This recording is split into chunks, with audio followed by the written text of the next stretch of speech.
Full stop, ఏవేవి ఉన్నాయి ఏవేవి లేవు, ఇవన్నీ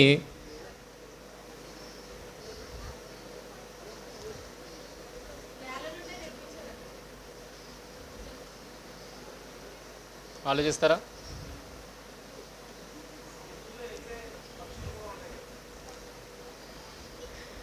నేను చెప్పేస్తాను, నేను ఎలాగ ఆలోచించానో మీరందరూ అలాగే ఆలోచిస్తారు అనేది నాకు తెలుసు. ఒకటి రైట్ అన్నామనంటే మరొకటి రాంగ్ అవుతుందండి. ఎప్పుడు బైబిల్ మన చేత తప్పు పట్టించే విధంగా బైబిల్ అనేది రాయబడలేదు. దాని ముందు, బైబిల్ ముందు, పరిశుద్ధ గ్రంథం ముందు మనం ఏమీ కాదు. దాన్ని తప్పు పట్టుకునేంత స్థితి మనకు లేదు. కనుక ఉన్నది రైట్ అనుకొని దానిని ఎలా సమర్థించాలో ఆ సమర్థన విధంగా మన వాక్యాన్ని ఆలోచించడం ప్రారంభించాలి. తప్పు అనుకున్నోడి చదివాడు అనుకోండి, ఏం కనబడుతుంది? ఇది రైట్ ఇది రాంగ్ అనేస్తాడు. మనం అందుకులేం కదా. బయటవాడు తప్పు పట్టడానికి ఏదో ఒకటి చదువుతుంటాడు, కానీ మనం అందుకులేము. బైబిల్ని సమర్థించాలి అంటే రైట్ ఉంటే రైట్ అని చెప్తాం, రాంగ్ ఉంటే రాంగ్ అని చెప్తాం. ఇప్పుడు రెండు ఒకే పక్కపక్క అధ్యాయుల్లోనే, ఒకటి జలముల నుండి మరొకటి నేల నుండి అని అంటే అది అపార్థం చేసుకుంటే విభేదిస్తున్నట్టుగా ఉంటుంది. కానీ అర్థం చేసుకోగలిగితే అద్భుతమైన విషయం ఇందులో బయటపడుతుంది. నిజంగా తమ్ముడు ఇది అడిగి నన్ను ఆలోచింపజేసి చాలా చక్కటి విషయాన్ని తెలుసుకునేట్టుగా చేశాడు. అందుకే అన్నాను, ప్రశ్నలు ప్రతి ఒక్కరూ వేసుకోండి. బైబిల్ చదివినప్పుడు మనకేం కావాలా? మీ ప్రొఫెసర్ కానీ, మీ టీచర్ కానీ, మీ లెక్చరర్ కానీ ఏమడుగుతారు? చెప్పిన దాంట్లో మీకు ప్రశ్నలు ఏమైనా వచ్చాయా అని అడుగుతారు లేదా? ప్రశ్నలు రాలేదంటే రెండు జరగాలి. ఒకటి పూర్తిగా అర్థమైపోయింది అనాలి, లేకపోతే రెండు మీరు అసలు వినలేదని అనాలి. ఈ రెండిట్లో ఏ కోవకి చెందుతాం మనం? ఏ కోవకి? కనుక ఖచ్చితంగా ప్రశ్నలు అనేవి రావాలి. మనం వేసుకుంటేనే దానికి ఆన్సర్ అనేది వస్తుంది. కనుక ఈ సెషన్లో కొంతమందిని గ్యాదర్ చేసి కూర్చోబెట్టడం ఉద్దేశం ఏంటంటే, అంతమంది మనకి అవసరం లేదు. ఆలోచించే కొంతమంది కావాలని అనుకున్నాం, అలాంటి వారిని తయారు చేయాలని అనుకుంటున్నాం. మరి ఇప్పుడు దీన్ని ఎలా అర్థం చేసుకోవాలి?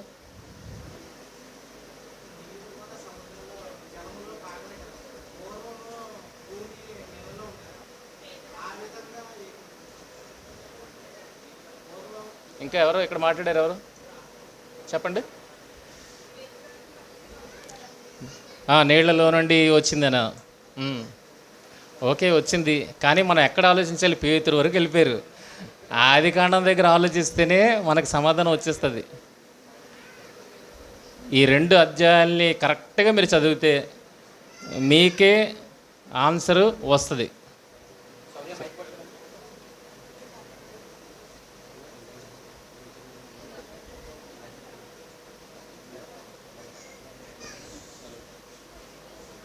మీ పేరు చెప్పండి. మీ పేరు? ఏసేపు. మీరు ఒక్క మాటలో చెప్పాలి, ఒక్క మాటలో చెప్పాలి.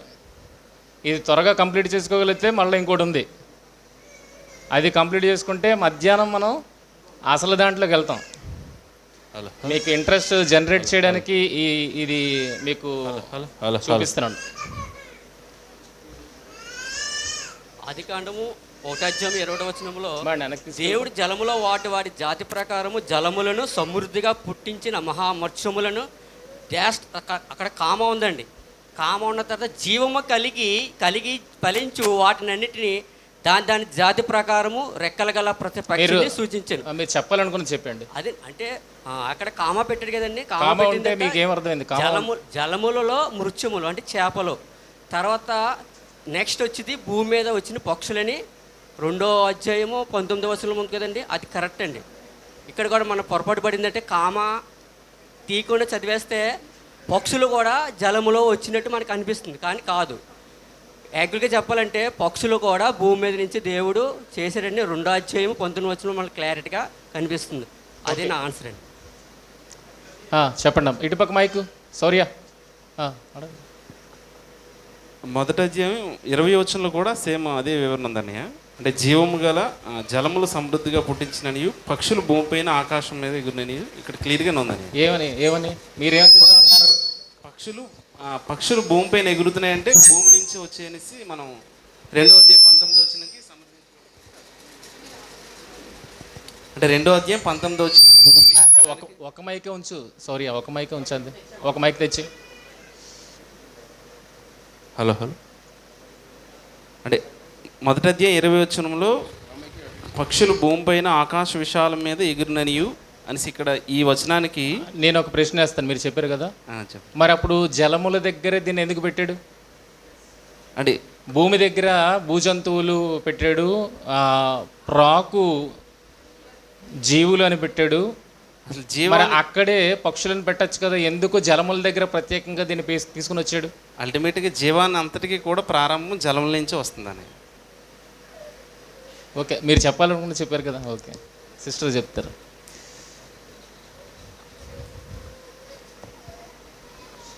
అన్నయ్య, ఫస్ట్ ఇవ్వబడిన ప్రశ్న ఆదికాండము 2వ అధ్యాయం 19 ప్రకారము ప్రతి ఆకాశ పక్షిని నేల నుండి నిర్మించాడా?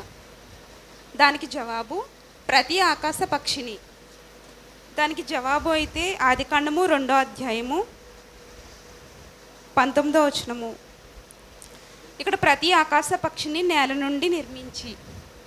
అయితే ఇక్కడ ఎలా విభజించుకోవాలంటే నాకు అర్థమైంది, ఆదికాండం 1వ అధ్యాయం 22వ వచనము, రెక్కల గల ప్రతి పక్షిని. ఇక్కడ స్పష్టంగా ఉంది. 21వ వచనం తర్వాత 21వ వచనము మరి ఏం చెప్పాలనుకుంటున్నావు? అంటే జీవము కలిగి చలించు వాటన్నింటినీ దాని దాని జాతి ప్రకారము రెక్కల గల ప్రతి పక్షిని. పక్షుల్లో రెక్కలు గల ప్రతి పక్షి అంటే కొన్ని ఎగిరేవి ఉంటాయి, కొన్ని ఎగరని ఉంటాయి. నా ఊహకు అలా అనిపించింది. కోడికి రెక్కలు ఉంటాయా? అంటే ఎగురుతుందా? ఎగరదా? అవసరాన్ని బట్టి ఎగురుతుంది. అంటే ఇక్కడ ఆకాశంలో ఎగిరేవని కూడా ఇక్కడ మనకుంది 22వ వచనంలో. ఆకాశంలో ఎగిరే పక్షులు ఉంటాయి, భూమి మీద ఉండే పక్షులు ఉంటాయి. కూర్చోండి, నేను ఎలా ఆలోచించానో చెప్తాను. అందులో నుండి మనకి ఆన్సర్ ఎలా వస్తుంది అనేది మీరు కూడా ఆలోచించండి. ఇది చదివిన తర్వాత తమ్ముడు ధనరాజ్. హలో అనే అది పూర్వం నేల కూడా నీటిలో నుండి వచ్చింది కదా.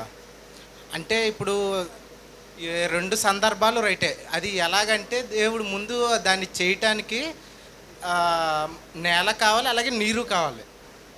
2 అవసరమే. ఎందుకంటే మనం ఇప్పుడు నార్మల్గా శిల్పి అని చూస్తుంటే ఏదైనా విగ్రహాలు ఏదైనా చెక్కేటప్పుడు నేల నుండి మట్టి కావాలి, అలాగే నీరు కావాలి. 2 అవసరం అనేసి అక్కడ రెండిటి చెప్పడం జరిగిందని నేను అనుకుంటున్నాను. సరేనమ్మా, ఓకే. మిమ్మల్ని అందుకనే ఆలోచించమని చెప్పాను. నేను చెప్తున్నప్పుడు మీరు కనెక్ట్ అయ్యారు అనుకోండి, మీరు ఆలోచించిన దానికి మీరే సంతోషిస్తారు. నేను రైట్గానే ఆలోచించాను కదా. నేను ఎన్నిసార్లు చదివి ఉంటాను తెలుసా దీన్ని. అడిగిన తర్వాత తమ్ముడు అడిగిన తర్వాత నాకు వేరే ఉన్నాయి ఆలోచించడానికి. అవన్నీ ఆలోచిస్తూనే దీన్ని కూడా ఆలోచించాను. అయితే ఇక్కడ ఎందుకు చెప్పాలనుకున్నానంటే ఆ రోజు అక్కడ చెప్పాను అనుకోండి, ఆ ఎంజాయ్మెంట్ ఉండదు, మనకి ఆ ఆనందం ఉండదు. కానీ ఇక్కడ మీరు ఆలోచిస్తే ఎలా వెళ్ళాలి, వెళ్తున్న స్టెప్స్ని మనం చూస్తే చక్కగా ఆనందిస్తారు మీరు. ఇప్పుడు చూడండి, ఏది రైటు? రెండిట్లో ఒకటి రైట్ అంటే మాత్రము అది కరెక్ట్ కాదు. 2 రైటే. దేవుడు రాయించిన ఏ మాట అయినా అది వాక్యానుసారము, అది రైట్. అది నమ్మాలి మనం మొదట. గుడ్డిగా మనం నమ్మాలి. మరి గుడ్డిగా మనం నమ్మితే ఇంతకీ పక్షులు జలాలకి చెందుతాయా, భూమికి చెందుతాయా? దీన్ని సరైన కోణంలో మనం ఆలోచించగలిగితే ఆన్సర్ అక్కడే ఉంది, ఎక్కడ లేదు. మీకు చాలాసార్లు చెప్పాను, మీరు ఒకవేళ ప్రశ్న వస్తే మీ ప్రశ్నకు సమాధానం మీరు చదువుతున్న దగ్గరే ఉంటుంది. కానీ ఇప్పుడు ఫస్ట్ ఎగ్జాంపుల్ మీరు చూసారు కదా, ఎక్కడుంది? ఆ కామ దగ్గర ఉంది కదా. అలాగే మీకు విషయం అర్థం కావాలంటే అక్కడే నిదానించి దాన్ని చూడాలి. టార్గెట్ని మీరే కనిపెడతారు. అయితే ఇది సెర్చ్ చేస్తున్నప్పుడు ఆహా, భూమి మీద పక్షులు వేరు, సముద్రంలో పక్షులు వేరు అన్నమాట అని అనుకొని గూగుల్ సెర్చ్ చేశాను. అవును, చేయడం తప్పేం కాదు, తెలుసుకోవడానికి ప్రయత్నం చేస్తున్నాం. ఇంతకీ 2 రకాల పక్షులు ఉన్నాయా? సముద్రంలో ఎగిరే పక్షులు, ఆకాశంలో ఎగిరే పక్షులు, అంటే భూమి మీద ఎగిరే పక్షులు 2 రకాల పక్షులు ఉన్నాయా? అలాగేమైనా చేశాడే దేవుడు అని గూగుల్ సెర్చ్ చేస్తే ఏం కనబడలేదు నాకు. అప్పుడు ఆలోచించాను, సముద్రంలో ఒకవేళ పక్షులు పుడితే అవి ఎక్కడ ఎగరాలి? సముద్రంలో ఎగరాలి. ఎక్కడ వాళ్తాయి? ఎక్కడ వాళ్తాయి? వాళ్లడానికి సముద్రంలో ఏం లేదు కదా. మళ్ళీ ఎక్కడికి రావాలి అవి? భూమి మీదకే రావాలి. భూమి మీద ఆకాశాల విశాలంలో ఎగరాలి. గనక సముద్రంలో పుట్టే పక్షులు, పెరిగే పక్షులు ఏమీ ఉండవు. మరి దీన్ని ఎలా అర్థం చేసుకోవాలి అన్నప్పుడు ఒక్కొక్క వర్డ్, మీకు సెర్చ్ బైబిల్ ఉంది కదా మొబైల్లో, ప్రతి ఒక్కళ్ళు పెట్టుకోండి. నిజంగా దేవుడు ఇచ్చిన గొప్ప వరం ఏది అని అంటే మనకి సెర్చ్ బైబిల్. థ్యాంక్స్ చెప్పుకోండి వాళ్ళకి. ఎందుకంటే ఒక విషయాన్ని తెలుసుకోవాలంటే ఇప్పుడు రోజుల్లో బైబిల్ని తిరగడం అంటే మొత్తంగా చాలా కష్టం అవుతుంది. కనుక ఒక వర్డ్ని కొట్టిన తర్వాత దాన్ని గూర్చినవి ఎక్కడెక్కడ ఉన్నాయనేది క్లియర్ కట్గా మనకి వచ్చేస్తుంది. అప్పుడు నేను ప్రతి పదాన్ని తీసుకొని సెర్చ్ బైబిల్లో పెట్టి చెక్ చేశాను. ఎక్కడ మ్యాచ్ అవ్వట్లేదు, ఎక్కడ మ్యాచ్ అవ్వట్లేదు. అప్పుడు ఒక దగ్గరికి వచ్చాను, జలములు అన్న పదాన్ని సెర్చ్ చేస్తూ ఒక దగ్గర ఆగాను. ఆగినప్పుడు కలుక్కుమన్నది. ఏంటది? నిర్గమకాండంలో సముద్రం పాయలైందా? అలా సముద్రం పాయలైన తర్వాత ఇజ్రాయేలీలు దేని మీద నడిచారనుంది? అంటే సముద్రాన్ని పాయలు చేయగా అక్కడ నేల ఏమైందట? ఆరిన నేల. ఆరని నేల కూడా ఉంది కదా. ఆరిన నేల అన్నాడు. అక్కడే ఇంకోటి ఏంటి ఆలోచించాలి, ఆరనిది కూడా ఉన్నది. పాయింట్ గమనించారా? బాగా పాయింట్ గమనించారా? ఆరిన నేల అన్నాడు. ఏముంది దీనికి ఆపోజిట్లో? ఆరనిది కూడా అంటే తడి నేల ఉన్నది. పొడి నేల ఉంది, తడి నేల ఉంది. ఇప్పుడు మీకు ఆన్సర్ ఆటోమేటిక్గా మీకు స్ట్రైక్ అయిపోద్ది. ఇప్పుడు చూడండి, ముందుకు వెళ్దాం. ఇది మీకు అర్థం కావడానికి పైనుండి తీసుకుని వచ్చాను, లేకపోతే మనకు అర్థం కాదు. ఇది గ్లోబ్లో మనం చూస్తే ఇలా కనబడుతుంది. ఇప్పుడు ఆ పాటను ఏమంటారు? ఇప్పుడు మార్క్ చేశాను కదా, ఆ పాటను ఏమంటారు? ఆరిన నేలకి దేవుడు ఏమని పేరు పెట్టాడు? మీరే చెప్తున్నారు. ఆరిన నేలకు భూమి. ఆరిన నేల ఎందులోండి వచ్చింది? ఇందాక మీరు పేతురు పత్రిక అన్నిటికి వెళ్ళిపోయారు కదా. ఆరిన నేల ఎందులోండి వచ్చింది? జలములలో నుండి ఆరిన నేల రమ్మని పలుకగా వచ్చిందా? అంటే ఆరిన నేల ఇది కనబడుతుంటే ఇంకా ఏమున్నది? తడి నేల కూడా ఉన్నది. ఇప్పుడు ఇవేంటి? ఆ బ్లాక్లో ఉన్నవి, ఆ బ్లాక్లో ఉన్నవేంటి? అక్కడ చూడండి అమ్మా, మీకు అందుకే పైనుండి చూపెడుతున్నాను కన్ఫ్యూజ్ అవ్వకుండా. ఇప్పుడు ఇక్కడ చూపెట్టాను, ఇప్పుడు మీరు భూమి అన్నారు. ఇక్కడ ఇవేంటి? ఆరిన నేల ఎక్కడ ఉందండి? సముద్రం. అది జలములు కదా. ఈ రెండింటిని బాగా చెప్పారు కదా. వీటిని ఏమంటారు?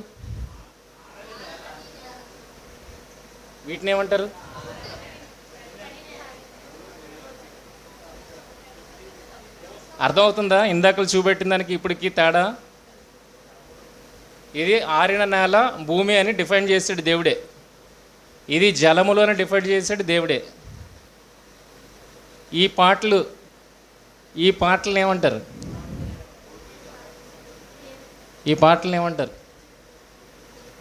కొల్లేరు సరస్సు విన్నారా? దానికోసం పెద్ద డిస్కషన్ జరుగుతుంది. కొల్లేరు సరస్సుని కాపాడమని ఎందుకు అడుగుతున్నారు? దేనికోసం? కొల్లేరు సరస్సుని కాపాడితే అక్కడికి ఏమొస్తాయి? ఎందుకు అక్కడికే వస్తాయి? ఎందుకు అక్కడికే వస్తాయి? అంటే పక్షులు ఎక్కడ వాసం చేస్తాయో మీకు అదే మీకు చెప్పేస్తుంది మీ సమాధానాన్ని. ఎక్కడుంటాయి? ఒడ్డు ప్రాంతాలలో, ఒడ్డు నదీ తీర ప్రాంతాలలో, సముద్ర తీర ప్రాంతాలలో. మన దగ్గర మడ అడవులు ఉన్నాయా? మడ అడవులు ఉన్నాయా? మన దగ్గర ఉన్నాయి మడ అడవులు. అక్కడ ఏముంటుంది? వాటర్ ఉంటుంది, నేల ఉంటుంది. ఆ కాంబినేషన్ ఇది. చూడండి, భూమి నేల. ఇక్కడ భూమి అన్నాను, అది నేల అనడానికి రీజన్ ఉంది. నేల అనేది ఎందుకు రాశాను అన్నది మీకు చెప్తాను ఇప్పుడు. భూమి, జలములు ఇవన్నీ డిసైడ్ అయిపోయాయి. కానీ ఈ పార్ట్లో నేల జలములకి మధ్యన ఉన్న పార్ట్ని ఏమంటారు? ఆరిన నేల భూమి చెప్తే ఇందాకలా.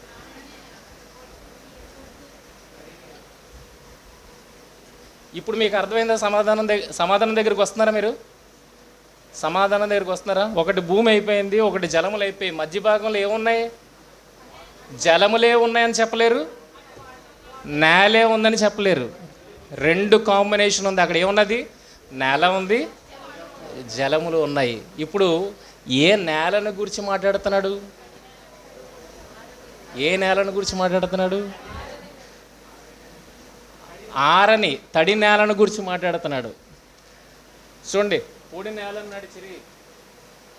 యెహోషువ సందర్భంలో కూడా యోర్దాను నది దాటినప్పుడు ఎండిపోయిన ఆరిన నేల మీద నడిచారు. అలాగే సముద్రంలో కూడా ఆరిన నేల మీదే నడిచారు. అవునా?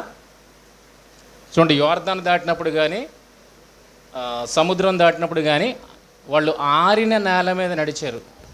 ఆరిన నేల.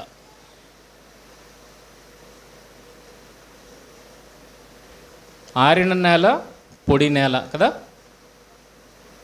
ఇప్పుడు కింద చూడండి,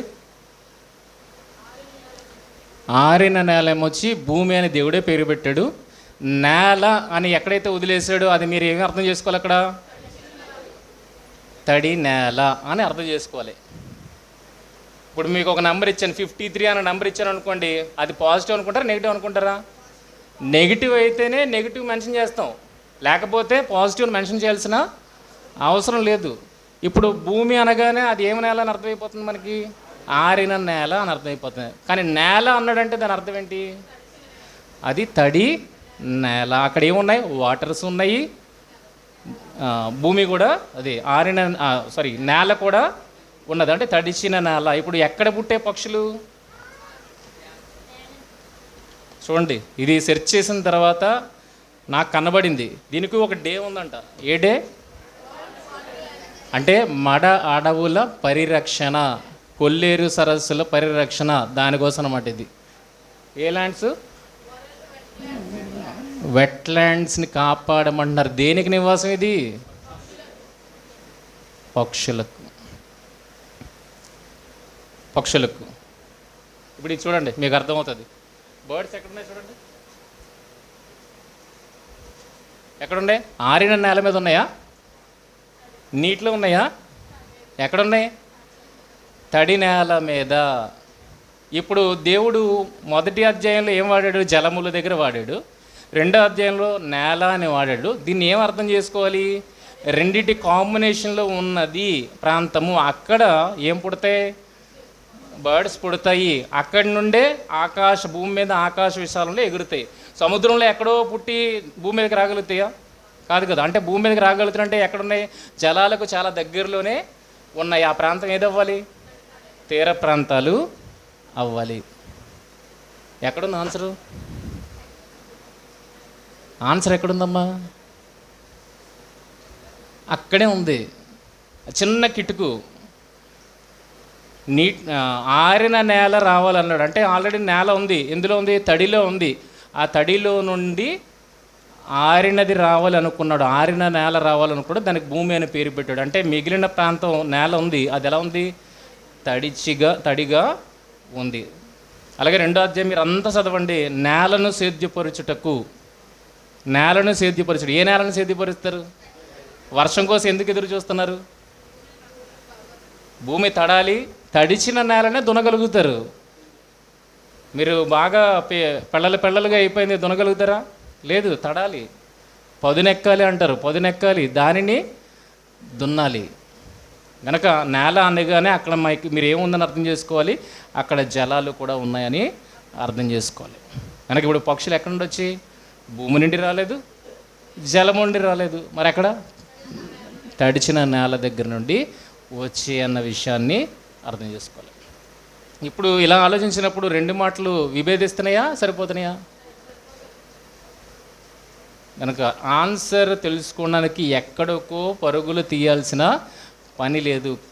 అలాగా ఒక్కసారి అక్కడ ఆలోచించగలిగితే మనకే దాన్ని కనిపెట్టే క్షమత దేవుడు మనకిచ్చాడు. బాగుందా? ఇదే వాట్సాప్లో చెప్పేస్తే ఎలా ఉంటుంది? వాట్సాప్ మెసేజ్ పెట్టేసి నాన్న ఇది ఇది అని అంటే ఎంజాయ్ చేయలేరు మీరు, కానీ ఇక్కడ చూపెట్టడం వల్ల మీరు ఎంజాయ్ చేయగలుగుతారు. ఓకేనా? బర్డ్స్ అడుగుతున్నాయి, ఏమని అడుగుతున్నాయి?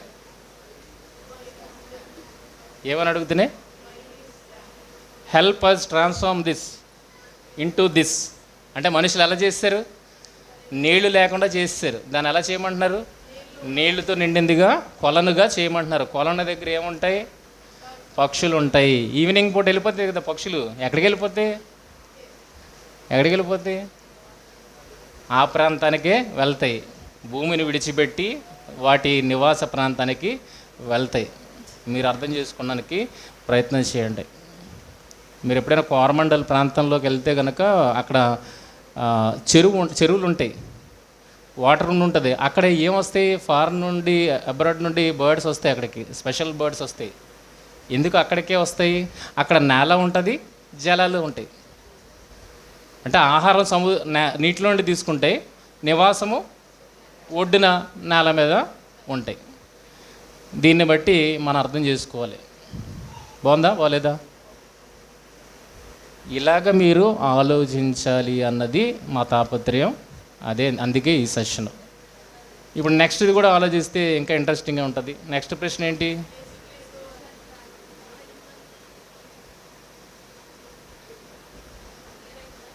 క్లియర్ అయిందా ధనరాజ్? ఓకే. మిగిలిన వాళ్ళందరూ ఎవరైనా డౌట్ఫుల్గా ఉంటే చేయొద్దండి, పర్లేదు. అర్థం కాలేదమ్మా? క్లియర్ అయిందా? వెళ్దామా నెక్స్ట్ దానికి? నెక్స్ట్ ప్రశ్న ఏంటి?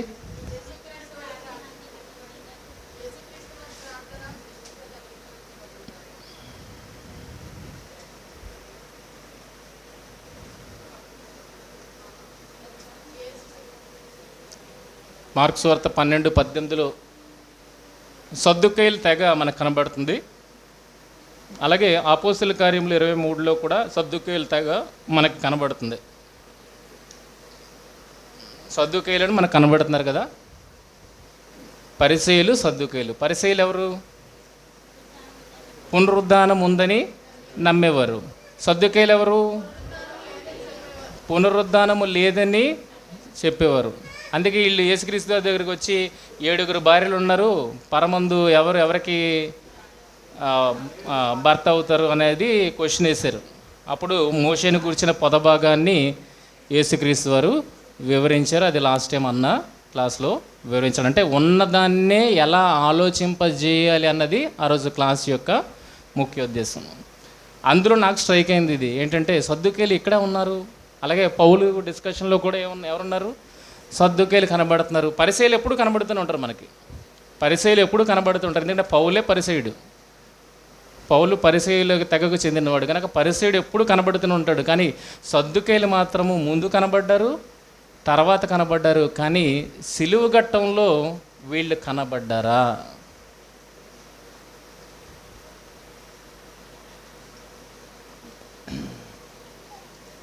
సిలువ ఘట్టంలో వీళ్ళు కనబడ్డారా? ఉన్నారు ఇక్కడ?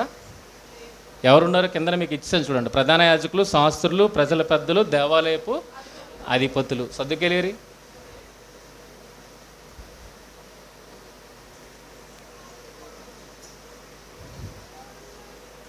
ఎవరైనా ఆలోచించారా?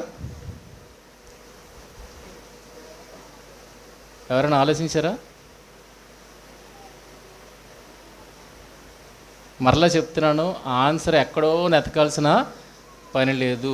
మీకు ఇచ్చిన వాక్య భాగంలోనే దానికి సమాధానము ఉంటుంది. మరి ఇది లాస్ట్ క్లాస్లోనే మీకు అందరికీ అడిగాను, ఈ ప్రశ్నకి సమాధానాన్ని తీసుకుని రండి అని. పోనీ అసలు క్లాస్ ఏమన్నా ఆలోచించారా? యాక్టివిటీ ఆలోచించారా? దానికి రెడీయా? ఇది వదిలేసారా?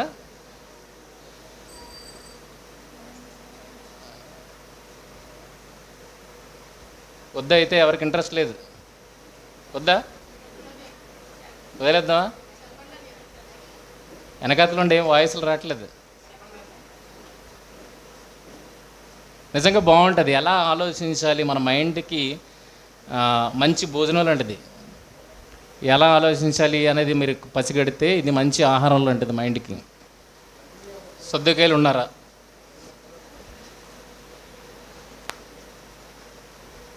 ఇక్కడ అపోస్తుల కార్యాలు మీరు చదివితే, అపోస్తుల కార్యాలు 23వ అధ్యాయము 2 నుండి 6 వచనాలు మీరు చదివితే మీకు ఏం అర్థం అవుతుంది?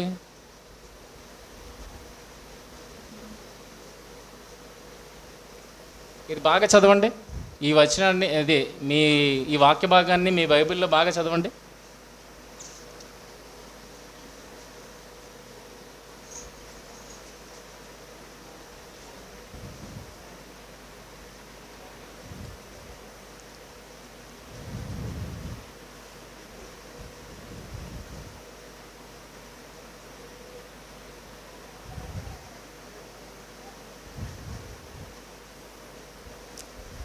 అందుకే ఇంటి దగ్గర చదివి రమ్మంటాను. ఇంటి దగ్గర చదివారు అనుకోండి, ఇక్కడ ఈజీ అయిపోద్ది.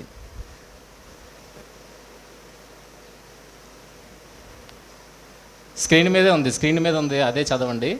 అందులో ఏమైనా అర్థమైందా? సమాధానం ఎక్కడో లేదు, ఇక్కడే ఉంది.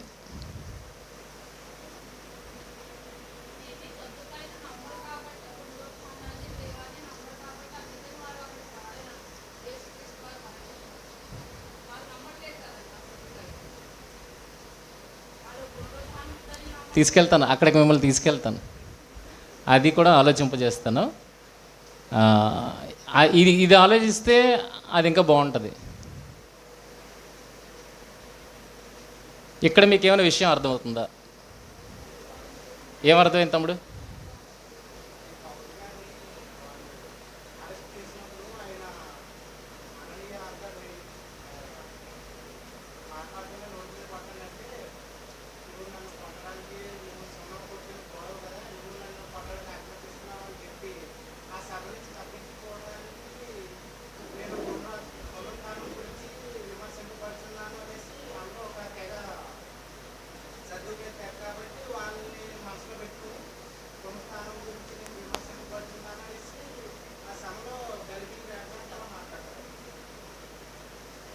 ఇంకా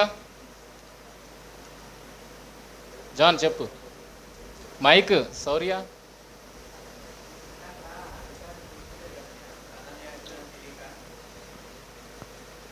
మైక్ తీసుకో. హలో. అక్కడ ప్రధాన యాజకుడు అని తెలియక పౌలు గారు దూషించారు కదా. నేను తర్వాత నాకు తెలియదని చెప్పినప్పుడు పౌలు గ్రహించినట్టు ఆ యాజకుల్లోనే 2 భాగాలు. ఒక భాగం సద్దుకైలు, ఒక భాగం పరిసయ్యులు. అంటే దీన్ని బట్టి ఉన్నట్టే అర్థమవుతున్నారు. ఎక్కడున్నారు? ఆ సభలో. నువ్వు సద్దుకేలైన పదం వాడడాన్ని బట్టి సభలో ఉన్నారని అర్థమవుతుంది. ఇంకా నేను ఎక్స్పెక్ట్ చేసింది రాలేదు. అంటే క్వశ్చన్ రిపీట్ చేయండి అని మళ్ళీ. ఇది చదివిన తర్వాత మీకు ఏం అర్థమవుతుంది అన్న అడిగాను, అదే ప్రశ్న.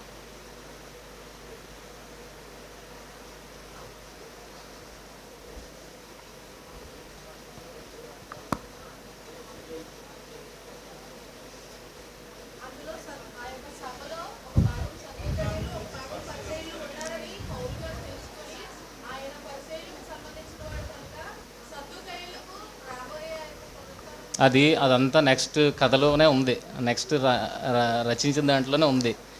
నా మెయిన్ పాయింట్ అది కాదు. మీరు ఏం అర్థం చేసుకుంటున్నారు అక్కడ? అంటే ప్రధాన యాజకుల్లోనే పరిసయ్యులు సద్దుకాయలు కూడా ఉన్నారు. ప్రధాన యాజకుల్లోనే 2 ఉన్నారా? పరిసయ్యులు ఉన్నారు, సద్దుకాయలు ఉన్నారు. నెక్స్ట్ ఇంకా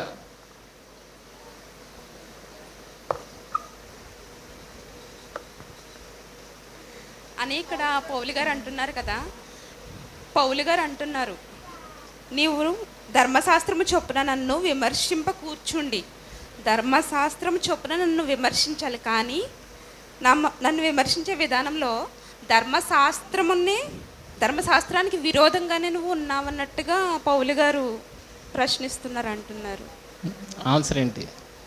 అంటే ధర్మశాస్త్రాన్ని నమ్మే శాస్త్రులు పరిశైలు మీరు చెప్పారు మొన్న పునరుద్ధానము. ప్రశ్న ఏంటంటే మళ్ళీ మెయిన్ ప్రశ్నకి వెళ్తాను. మెయిన్ ప్రశ్న ఏంటి? యేసుక్రీస్తు సిలువ మరణానికి ముందు ఉన్నారు, సిలువ మరణానికి తర్వాత అపోస్తల కార్యాల్లో కూడా మనకి సద్దూకేలు కనబడుతున్నారు. సిలువ మరణానికి ఉన్నారా? సిలువ మరణానికి సద్దూకేలు ఉన్నారన్నది మెయిన్ క్వశ్చన్. ఆ క్వశ్చన్ దగ్గరికి వెళ్ళాలి, దానికి ఆన్సర్కి కనుక్కోవాలంటే ముందు ఇక్కడ తెగాలి. ఇక్కడ మీరు తెగి ఒక క్లూని పట్టుకుంటే ఆ క్లూని అక్కడ అప్లై చేయొచ్చు. అప్పుడు మీకు క్లియర్ పిక్చర్ వస్తుంది. ఇక్కడ ఒక క్లూ ఉంది, ఆ క్లూని పట్టుకొని అక్కడికి వెళ్ళాలి మనం. ఆ క్లూని మీరు కనిపెడతారని నేను అనుకుంటున్నాను.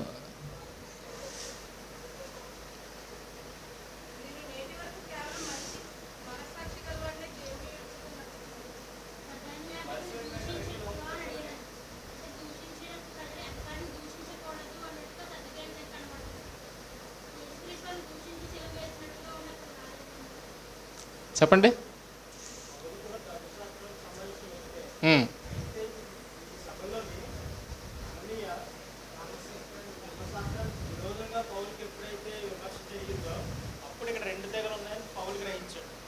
ఎలా గ్రహించాడు పౌలు 2 తెగలు ఉన్నాయని?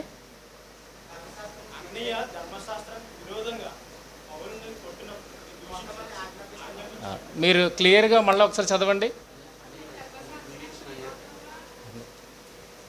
అందుకు ప్రధాన యాజకుడైన అననీయ అతని నోటి మీద కొట్టుడని దగ్గర నిలుచున్న వారికి ఆజ్ఞాపింపగా, పౌలు అతనిని చూచి, సున్నము కొట్టిన గోడ దేవుడు నిన్ను కొట్టును. నీవు ధర్మశాస్త్రము చొప్పున నన్ను విమర్శింప కూర్చుండి ధర్మశాస్త్రమునకు విరోధముగా నన్ను కొట్టనాజ్ఞాపించుచున్నావా అనెను. దగ్గర నిలిచి ఉన్నవారు, నీవు దేవుని ప్రధాన యాజకుని దూషించదవా అని అడిగిరి. అందుకు పౌలు, సహోదరులారా, ఇతడు ప్రధాన యాజకుడని నాకు తెలియలేదు.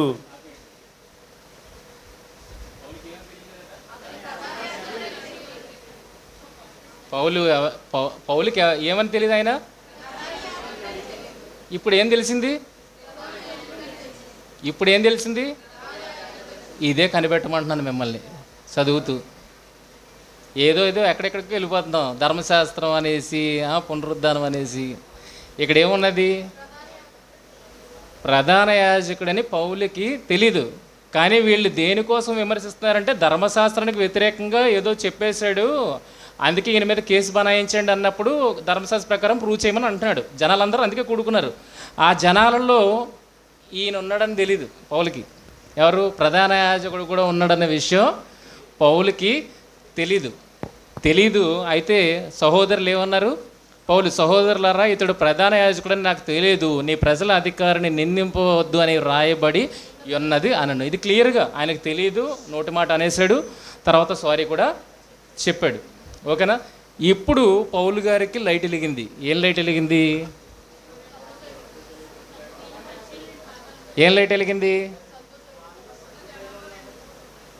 ఎలాగా? మళ్ళీ ఇక్కడే ఉంది, మళ్ళీ ఆన్సర్ ఇందులోనే ఉంది. ఎలా కనిపెట్టాడు? ప్రధాన యాజకుడు ఉన్నాడన్న విషయం తెలియగానే, ప్రధాన యాజకుడిని సపోర్ట్ చేసే వర్గం కూడా ఉందని తెలియగానే పౌలు గారికి అర్థమైంది ఏంటంటే ఇక్కడ సద్దూకీల తెగ కూడా ఉంది. ఏంటి? ప్రధాన యాజకుడిని అర్థం చేసుకుంటే, ప్రధాన యాజకుడు సపోర్టర్స్ని అర్థం చేసుకుంటే సద్దూకీలు ఉన్నట్టేనా?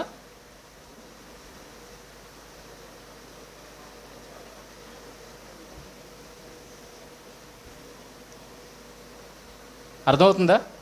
పౌలుకి వెంటనే లైట్ వెలిగింది. మళ్ళాగా ఆయన ట్యూబ్లైట్ కాదు, ఆయన చాలా ఫాస్ట్గా షార్ప్గా ఉంటాడు.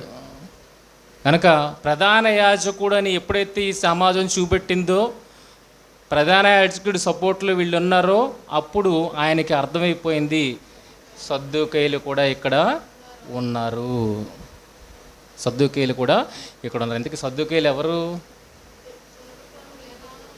సద్దూకయ్యులు ఎవరు? పునరుద్ధానం లేదని నమ్మేవారు. రెండోది దేన్ని బట్టి పౌలు ఆ అండర్స్టాండింగ్కి వచ్చాడు? ప్రధాన యాజకుడిని బట్టి అండర్స్టాండింగ్కి వచ్చాడు. అంటే ఇప్పుడు ప్రధాన యాజకుడు ఆయన సపోర్టర్సు ఎవరన్నమాట? సద్దూకయ్యులు. ఇప్పుడు చూడండి, మీకు సిలువ మరణంలో వాళ్ళు ఉన్నారో లేదో మీకు తెలిసిపోద్ది.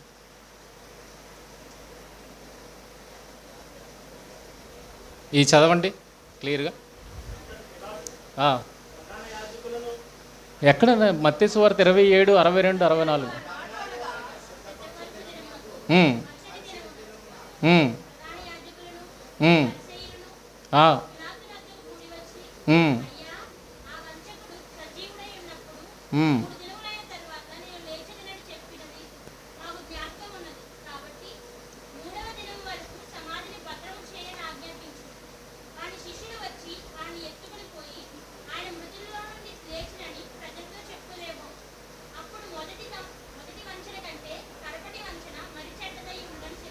ఓకేనా? పిలాతు దగ్గర ఎవరున్నారు అని పై వచనంలో కనబడిన ప్రధాన యాజకులు, పరిసయ్యులు. కిందన లూకాసు వార్త సపోర్ట్ చేస్తుంది. పిలాతు దగ్గర ఎవరున్నారు? ప్రధాన యాజకులు, అధికారులు. ఓకేనా? ఇప్పుడు పిలాతు దగ్గర ఏం మాట వినిపిస్తున్నారు? సద్దూకయ్యుల మాట కనబడుతుంది చూడండి అక్కడ. సద్దూకయ్యుల మాట. సద్దూకయ్యులు ఏది నమ్మరు? పునరుద్ధానం నమ్మరు. ఇక్కడ ఆ మాట ఎలాగో చూడండి. వాని శిష్యులు వచ్చి వానిని ఎత్తుకొని పోయి ఆయన మృతుల్లోండి లేచినని ప్రజలు చెప్పుదురేమో. అంటే వీళ్ళెవరు? ఏ తెగకు చెందినవారు? సద్దూకయ్యుల తెగకు చెందినవారు. ఎవరు? ప్రధాన యాజకుడు, ఆయన సపోర్టర్స్. ప్రధాన యాజకుడు, ఆయన సపోర్టర్స్ ఎవరు? సద్దూకయ్యులు. ఇప్పుడు సద్దూకయ్యులు ఉన్నారా లేదా ఇక్కడ సిలువ మరణంలో? ఎవరు అనుకుంటున్నారు? ప్రధాన యాజకుడు, ఆయన సపోర్ట్ చేసే గ్యాంగ్ సద్దూకయ్యులు. మరి పరిసయ్యులు కూడా ఉన్నారు కదా. పరిసయ్యులు దేన్ని నమ్ముతారు? పునరుద్ధానం ఉందని నమ్ముతారు. కానీ ఇక్కడ ఏది బలంగా వినబడుతుంది? ప్రధాన యాజకులు, పరిసయ్యులు ఉన్నప్పటికీ కూడా ఏ వాదన బలంగా వినబడుతుందంటే పునరుద్ధానం లేదు, శిష్యులు ఎత్తుకెళ్ళిపోయి అబద్ధం చెప్తారు అని ఆ మాట వినబడుతుందంటే ఎవరు పవర్లో ఉన్నారు ఇక్కడ? ప్రధాన యాజకుడు పవర్లో ఉన్నాడు. పరిసయ్యులకి పవర్ లేదు. పరిసయ్యులు ఎవరి ద్వారా నియమింపడ్డారు? యూదుల అధికారులు వాళ్ళు, సమాజ మందిరపు అధికారులు వాళ్ళు ప్రజల అధికారులు. వీళ్ళు మాత్రం గవర్నమెంట్ నియమితులు. ఎవరు? ప్రధాన యాజకుడు కానీ ఆ దేవాలయపు పోస్టులో ఉన్నవాళ్ళు కానీ రాజు చేత నియమింపబడినవారు. పరిసయ్యుల్లో ఉన్న అధికారులు ప్రజల చేత నియమింపబడినవారు. పవర్ ఎవరికి ఉంది? వాదన ఏది గట్టిగా బలంగా వినబడుతుందో దానికి ఏమున్నట్టు? పవర్ ఉన్నట్టు. ఇప్పుడు సద్దూకయ్యులు పవర్ కలిగిన వారు. అందులో ఎవరున్నారు? ప్రధాన యాజకుడు ఉన్నాడు, ఆయన సపోర్ట్ చేసే దేవాలయపు అధికారులు కూడా ఉన్నారు. అది నెక్స్ట్ సెషన్స్లో మీకు క్లారిటీ తెప్పిస్తే. ఎందుకంటే హేరోదీయులు ఉన్నారు, తర్వాత దేవాలయపు అధికారులు ఉన్నారు, శాస్త్రుల్లోనే రెండు తెగలు ఉన్నారు. వీళ్ళని విడగొట్టడానికి నాకు టైం పడుతుంది. నెక్స్ట్ సెషన్లో ఎప్పుడైనా మీకు క్లారిటీ ఇస్తాను. ఓకేనా? ఇప్పటి వరకు అర్థం చేసుకోవడానికి ఏంటంటే, ప్రధాన యాజకుడిని ఎప్పుడైతే గుర్తించాడో, ఆయన సపోర్ట్ చేసే వర్గం గుర్తించాడో, అప్పుడే పౌలుకి ఏం అర్థమైంది? ఇక్కడ సద్దూకయ్యుల తెగ కూడా ఉందని అర్థమైంది. అదే తెగ ఇక్కడ మనకి సిలువ ఘట్టంలో కనబడుతుంది. అంటే ఇప్పుడు ఇక్కడ సిలువ ఘట్టంలో ఎవరెవరు ఉన్నారు? ఏమండి, మొదట ఉన్నారు, తర్వాత ఉన్నారు అన్నప్పుడు ఇప్పుడు ఎందుకు ఉంటారు. కానీ ఏ రూపంలో ఉన్నారు అనేది మనకి తెలియదు. ఇప్పుడు తెలిసింది కదా సద్దూకయ్యులు ఏ రూపంలో ఉన్నారు? ప్రధాన యాజకులు, ఆ ప్రధాన యాజకుడి కింద పనిచేసే వారిగా సద్దూకయ్యులు మనకి ఇక్కడ కనబడుతున్నారు. వాళ్ళే అధికారంలో ఉన్నది కనుక వారి మాటే అక్కడ చెల్లుతున్నది. ఎందుకంటే పరిసయ్యులు ఉన్నా సరే వాళ్ళ మాట చెల్లట్లేదు. అర్థమైందా? ఎందుకు పరిసయ్యులు ఆ మాటకి సపోర్ట్ ఇచ్చారంటే, వాళ్ళు యేసు మీద ఏం చేశారు? కత్తి కట్టారు. చాలా కోపం ఉంది వాళ్ళకి. పరిసయ్యులు శాస్త్రులు కలిపి యేసుని ఎలా సంహరించుదుమా అని ఆలోచన చేశారు. ప్రధాన యాజకులు శాస్త్రులు కలిపి యేసుని ఎలా సంహరించుదుమా అని ఆలోచన చేశారు. ఇద్దరు గుంపులో శాస్త్రులు ఉన్నారు, కానీ అందులో పరిసయ్యుల తెగకి శాస్త్రులు సపోర్టు వేరేగా ఉంది, ప్రధాన యాజకులకి శాస్త్రుల సపోర్ట్ వేరేగా ఉంది. దీన్ని అంతటినీ నెక్స్ట్ సెషన్స్లో మనం వివరంగా తెలుసుకుందాం. ఇప్పటికీ మనకి ప్రశ్న ఏంటి? సద్దూకయ్యులు ఉన్నారా లేరా? సద్దుకైలు ఉన్నారు. ఏ రూపంలో ఉన్నారు? దేవుని దగ్గరే యాజకత్వం చేస్తూ ఏది లేదని నమ్ముతున్నాడు. ఏంటి అసలు దేవుడి దగ్గర యాజకత్వం చేసి పునరుద్ధానం లేదంటాం ఏంటండి? ఇంకా ఏమి ఆరాధన అది? ఏమి నిరీక్షణ? ఆలోచించండి. అంటే ఇలాంటి వాళ్ళు కూడా ఈరోజు సంఘములో ఉంటారు అనేది మనము అర్థం చేసుకోవాలి. వారు మనలో నుండి బయలుదేరిన వాళ్ళే కానీ మనవారు కారు. ఇక్కడే ఉంటారు కానీ ఏది బోధిస్తారు? పునరుద్ధానం లేదని బోధిస్తారు. అలాంటి వాళ్ళని మీరు కనిపెట్టండి అని ఆ రోజు చెప్పాడు, ఈరోజు చెప్పాడు. ఓకేనా? క్లియర్? ఇక్కడికి క్లోజ్ అయింది. మధ్యాహ్నానికి ఆ యాక్టివిటీ ఏదైతే ఇచ్చానో దాని మీద ప్రిపరేషన్లో మీరు ఉండాలి. మీరు ప్రిపరేషన్ లేకపోతే కనుక నేను సింపుల్గా కట్ చేసి వెళ్ళిపోతాను. చాలా సింపుల్గా తేల్చేసి వెళ్ళిపోతాను. అందులో డీప్గా వెళ్ళను. డీప్గా నేను వెళ్ళాలంటే మీరు అందులో డీప్గా స్టడీ చేసి ఉండాలి. ఓకేనా?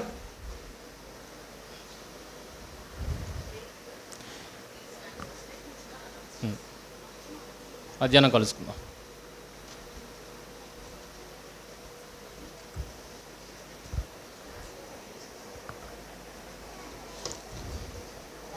ఈ మొదటి సెషన్లో దేవుడు తన కృపను మన పట్ల చూపించి చక్కటి విషయాలు మనకి అనుగ్రహించినందుకు దేవునికి మనస్ఫూర్తిగా కృతజ్ఞతాస్తుతులు చెల్లించుకుంటున్నాను. మరి సమయంలో మనం చిన్న బ్రేక్ తీసుకుందాం. కొంచెం లోన ఏమన్నా కొంచెం ఇబ్బందిగా ఉంటే ఒక రౌండ్ బయటికి వెళ్ళి కొంచెం రిలాక్స్ అయ్యారండి. కొంచెం టీ స్నాక్స్ మీకు వరకు ఏర్పాటు చేసాం.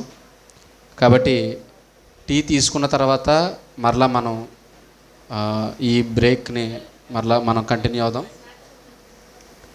జస్ట్ ఒక 10 to 10 minutes అండి. 10 minutes బ్రేక్. ఈ 10 minutesలో మీరు టీ తాగి కొంచెం రిలాక్స్ అవ్వండి. ఎందుకంటే తరగతికి మధ్య కొంచెం గ్యాప్ ఉండడం వల్ల మరలా మనం వినడానికి ఎక్కువగా ఆలోచించడానికి అవకాశం ఉంటుంది కనుక ఈ విషయాన్ని మీరు సద్వినియోగం చేసుకోండి. కొంచెంసేపు రిలాక్స్ అవ్వండి. దయచేసి నాగేష్ గారు వారందరికీ కూడా టీ స్నాక్స్ ఏర్పాటు చేయండి.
అయితే క్లోజ్ చేసి ఎడిషన్ పెడదాం. ఇక్కడ